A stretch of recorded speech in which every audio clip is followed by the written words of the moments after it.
Hoy os traigo una historia que muy probablemente nunca nos contaron en el colegio. Una de esas historias que le da la vuelta a lo que creemos saber sobre el pasado y que nos descubre que falta un capítulo importantísimo en el relato de nuestra propia civilización. Venga, vamos al lío. Empecemos con una pregunta que lo puede cambiar todo. ¿Y si la historia que nos contaron siempre, esa línea recta que va de Grecia y Roma directos al Renacimiento, se estuviera dejando fuera, casi a propósito, 1000 años de progreso humano?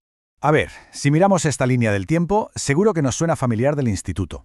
Vemos el mundo clásico, Grecia, Roma, y luego de repente, un vacío gigantesco. 1000 años nada menos que se despachan con la etiqueta de la Edad Oscura. Y de pronto, ¡zas!, como por arte de magia, aparece el Renacimiento. Pero, ¿de verdad no pasó absolutamente nada en todo ese tiempo? Pues claro que pasaron cosas, y muchísimas. La realidad es que esta historia que nos han contado está sencillamente incompleta. El relato de siempre salta de la caída de Roma a la Florencia de los Medici, ignorando por completo cuál fue el verdadero motor que impulsó todo ese renacer del conocimiento. Pensemos un segundo en la típica clase de historia.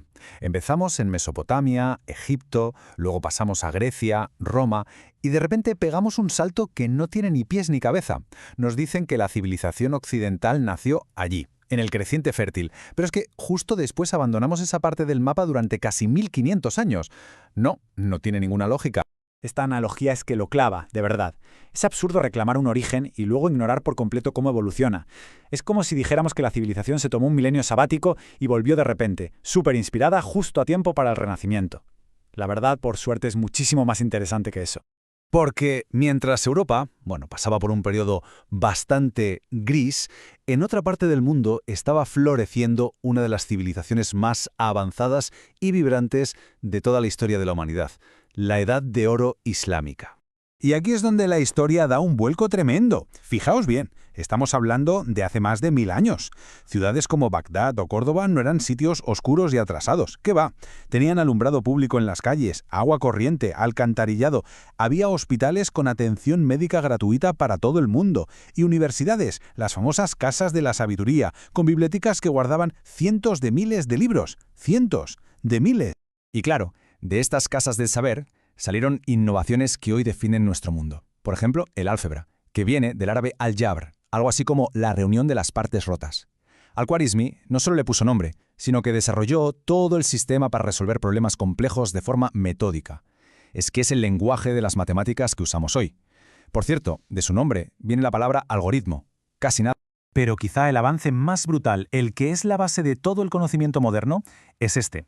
Unos 600 años antes de Galileo, ojo, un erudito llamado Ibn al-Haytham formalizó el proceso que conocemos como el método científico. Observar, preguntar, hacer una hipótesis, experimentar, toda la base de la ciencia actual la sentó él en pleno siglo XI.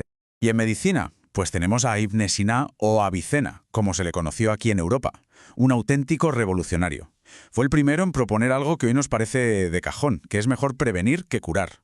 Entendió que las enfermedades no eran castigos de los dioses, sino que tenían causas concretas y se contagiaban. Vamos, que sentó las bases de la epidemiología. Su libro, El Canon de Medicina, fue el manual de referencia en Europa durante siglos. Vale, entonces, llegados a este punto, la pregunta es obvia. Si todo este conocimiento increíble estaba en Bagdad, en El Cairo, en Córdoba, ¿cómo narices llegó hasta Italia para encender la mecha del Renacimiento? A ver, ¿cómo se conectan los puntos? Esta línea de tiempo nos da la clave. El puente fue Al-Ándalus, la España musulmana. Durante siglos fue un auténtico faro de conocimiento en Europa. Y cuando los reinos cristianos fueron avanzando, en sitios como Toledo ocurrió algo maravilloso. Se crearon las escuelas de traductores, donde sabios cristianos, judíos y musulmanes trabajaron codo con codo. Y aquí viene la parte que es casi de película. Mientras las órdenes oficiales de la Iglesia mandaban quemar esos libros por paganos, muchísimos monjes se dieron cuenta del tesoro que tenían entre manos. Y en secreto, desobedeciendo a sus superiores, salvaron innumerables obras, traduciéndolas del árabe al latín sin parar. Gracias a esa valentía, todo el saber de los griegos que el mundo islámico había conservado, mejorado y ampliado, volvió a circular por Europa.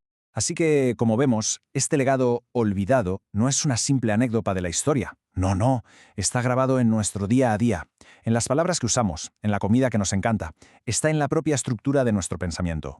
Y la prueba más clara la tenemos delante de las narices todos los días, en nuestro propio idioma. Palabras como almohada, azúcar o conceptos tan fundamentales como el cero o el álgebra, todas vienen directamente del árabe. Son como pequeños fantasmas lingüísticos que nos recuerdan esta historia compartida que tantas veces se ignora. Y la conexión llega hasta nuestro plato, que esto es genial. ¿Nos suena la shawarma? Esa forma de asar la carne en un espetón que da vueltas. Bueno, pues esa técnica la llevaron los españoles a México, una técnica que ellos habían heredado de la cultura árabe, y allí se adaptó a lo que había. Se cambió el pan de pita por tortillas de maíz y las salsas de yogur por salsas picantes. ¿Y el resultado? El taco al pastor, una fusión cultural deliciosa. Y todo esto, al final, nos lleva a una última reflexión. Si la ciencia que define nuestro mundo, las palabras que usamos todos los días, incluso la comida que nos vuelve locos, si todo eso revela una conexión tan profunda, tan continua, ¿de verdad tiene algún sentido seguir hablando de Oriente y Occidente como si fueran dos mundos aparte? ¿O es que en el fondo, la historia de la humanidad siempre ha sido una única historia, totalmente interconectada y compartida?